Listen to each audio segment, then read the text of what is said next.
स्वागत है दोस्तों। आज के मुख्य समाचार में आज देश और दुनिया से कई अहम और बड़ी खबर आ रही है। दोस्तों बात करेंगे हर खबर पर विस्तार से। उमर अब्दुल्ला ने अक्टूबर में सरकारी आवास छोड़ने का किया ऐलान, बोले मर्जी से खाली कर रहा हूं। दोस्तों बात करेंगे इस पर विस्तार से। सुप्रीम कोर्ट ने मराठा आरक्षण कानून को अमल पर लगाई रोक। दोस्तों बात करेंगे इस पर विस्तार से।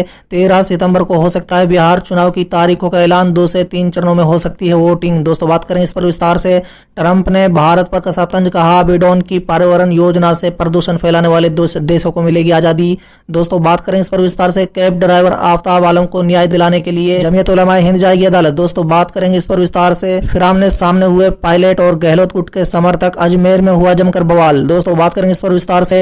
एएमयू के खिलाफ टिप्पणी करने पर हिंदू महासभा के नेता पर केस दर्ज। चलिए दोस्तों देख लेते हैं आज की पहली बड़ी खबर। उमर अब्दुल्ला ने अक्टूबर में सरकारी आवास छोड़ने का किया ऐलान, बोले मर्जी से खाली कर रहा हूं। जी हां दोस्तों, पिछले साल सरकारी आवास छोड़ने की नोटिस के अफवाहों पर सफाई देते हुए जम्मू कश्मीर के पूर्व मुख्यमंत्री उमर अब्दुल्ला ने मंगलवार को अक्टूबर माह के अंत तक आवंटित श्रीनगर स्थित गुपकार आवास छोड़ने का ऐलान कर दिया है। दोस्तों पूर्व सांसद और नेशनल कॉन्फ्रेंस नेता उमर अब्दुल्ला ने जम्मू कश्मीर प्रशासन को लिखा एक पत्र भी साझा किया है, जो उन्होंने 31 जुलाई को लिखा था। दोस्तों उन्होंने ये जानकारी एक ट्वीट के जरिए साझा की है और साथ ही वो पत्र भी शेयर किया है। चलिए अगली खबर। सुप्रीम कोर्ट ने मराठा आरक्षण कानून के अमल पर लगाई रोक। जी हाँ दोस्तों, बता दें सुप्रीम कोर्ट ने शिक्षा और रोजगार में मराठा समुदाय के लिए आरक्षण का प्रावधान करने से संबंधित महाराष्ट्र सरकार के 2018 के कानून के अमल पर आज रोक लगा दी। दोस्तों हालांकि कोर्ट ने यह स्पष्ट किया है कि जिन लोगों को इसका लाभ मिल गया है उनकी स्थिति में कोई बदलाव नहीं होगा। चलिए अगली खबर। 13 सितंबर को हो सकता है बिहार चुनाव की तारीखों का ऐलान, 2 से 3 चरणों में हो सकती है वोटिंग। जी हाँ दोस्तों, बिहार विधानसभा चुनाव के ऐलान की उल्टी गिनती शुरू हो गई है। बताया जा रहा है कि 10 सितंबर के बाद कभी भी चुनाव का ऐलान हो सकता है। दोस्तों इस बार बिहार विधानसभा के साथ साथ बिहार में लोकसभा की 1 सीट और कई राज्यों के विधानसभा की हाल ही में खाली हुई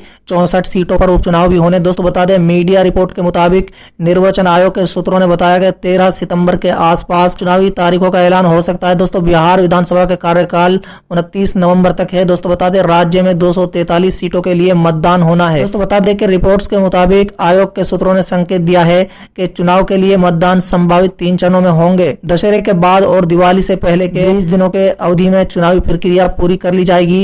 ये भी मुमकिन है कि बाढ़ की सबसे अधिक आशंका वाले इलाकों में सबसे आखिरी चरण में मतदान होगा। चलिए अगली खबर। ट्रंप ने भारत पर कसा तंज, कहा बिडौन की पर्यावरण योजना से प्रदूषण फैलाने वाले देशों को मिलेगी आजादी। जी हाँ दोस्तों, अमेरिका के राष्ट्रपति डोनाल्ड ट्रंप ने भारत पर तंज कसते हुए कहा है कि देश के राष्ट्रपति पद के उम्मीदवार जो बाइडेन की पर्यावरण नीतियां अमेरिका के मध्यम वर्ग को तबाह कर देंगी और चीन, रूस और भारत समेत दुनिया के सबसे बड़े प्रदूषकों को प्रदूषण फैलाने की पूरी आजादी दे दी जाएगी। चलिए अगली खबर। कैब ड्राइवर आफ्ताब आलम को न्याय दिलाने के लिए जमीयत उलमा हिंद जाएगी अदालत। जी हाँ दोस्तों, कथित तौर से हेट क्राइम के शिकार हुए कैब ड्राइवर आफ्ताब आलम के परिवार वालों से जमीयत के प्रतिनिधि मंडल ने लगातार दूसरे दिन मुलाकात की और उनके प्रार्थना पत्र पर न्यायालय में मुकदमे की पैरवी का फैसला किया है। दोस्तों बता दें कि इस संबंध में आफ्ताब के माँ बाप और लड़कों ने जमीयत उलमा हिंद के महासचिव मौलाना महमूद मदनी के नाम एक लिखित प्रार्थना पत्र दिया है। निर्दोषों और असहायों के लिए आशा की किरण रही जमीयत उलमा हिंद उनको भी न्याय दिलाए। दोस्तों जमीयत उलमा हिंद के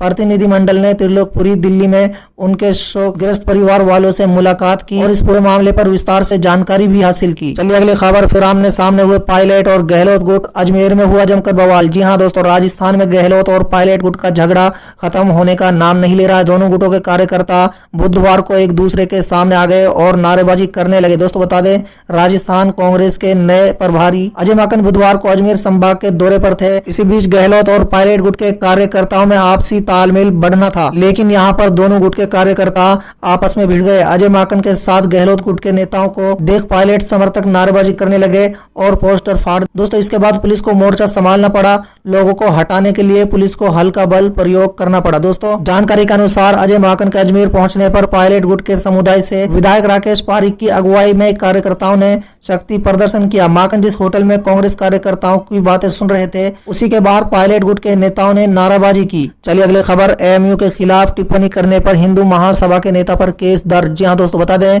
हिंदू महासभा के राष्ट्र प्रवक्ता अशोक पांडे पर अलीगढ़ मुस्लिम ने मामला दर्ज किया। जी हाँ दोस्तों, बता दें कि पांडे ने एक इंटरव्यू में अलीगढ़ मुस्लिम विश्वविद्यालय के छात्रों को आतंकवादी संस्थान को आतंकवादियों के लिए एक मदरसा करार दिया है। दोस्तों जिसके चलते उन पर यह कार्रवाई हुई है। दोस्तों बता दें, अलीगढ़ मुस्लिम यूनिवर्सिटी का अधिकारियों द्वारा दर्ज की गई शिकायत के बाद सिविल लाइन पुलिस ने पांडे पर भारतीय दंड संहिता की धारा 153A, 153B और 505(2) के तहत मामला दर्ज कर लिया है। दोस्तों एफआईआर के अनुसार पांडे ने एक समाचार चैनल को इंटरव्यू देने के दौरान अलीगढ़ मुस्लिम यूनिवर्सिटी संस्थापक सर सैयद अहमद खान को देशद्रोही और विश्वविद्यालय को आतंकवादियों का क्लासरूम कहा है। दोस्तों इस शिकायत में एएमयू अधिकारियों ने कहा है कि ये न केवल विश्वविद्यालय के माहौल को खराब कर सकता है बल्कि शहर में सांप्रदायिक सिद्धांतों को भी बिगाड़ सकता है।